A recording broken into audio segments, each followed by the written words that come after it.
Yavaş yavaş susuna gitmiş. Şimdi çekiyor adam.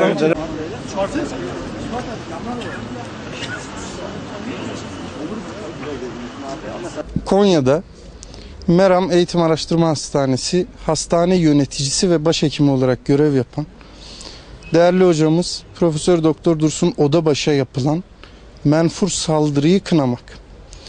Bunun içinde Van İli Sağlık Teşkilatları olarak Kamu Hastane Genel Sekreterliğimiz, Halk Sağlığı Müdürlüğümüz ve Sağlık Müdürlüğü olarak ve değerli sağlık çalışanları ile beraber biz bunu bu şekilde basına bildirmek istedik.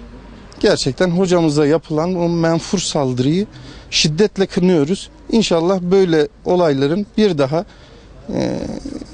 hiçbir sağlık personelinin başına gelmemesini diliyoruz. Teşekkür ediyoruz. Evet, hastane başhekimliğinin içerisinde hastane yöneticimiz Profesör Doktor Dursun Odabaş'a karşı fiziksel şiddet uygulanmış. Biz de buradan haberlerini aldık. Ve tabii değerli hocamız Van'a büyük hizmetlerde bulundu. Bizlerin yetişmesinde faydası oldu.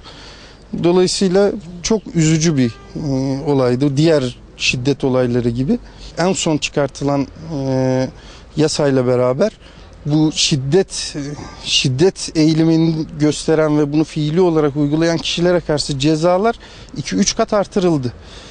Bunun takibi için de Sağlık Bakanlığı avukatları Türkiye'nin 81 iline dağıtıldı. Şu anda ilimizde de 4 tane avukat tüm bu şiddet vakalarıyla ilgileniyor. Çeşitli davalarımız şu anda savcılıkta ve bunları da takip ediyoruz.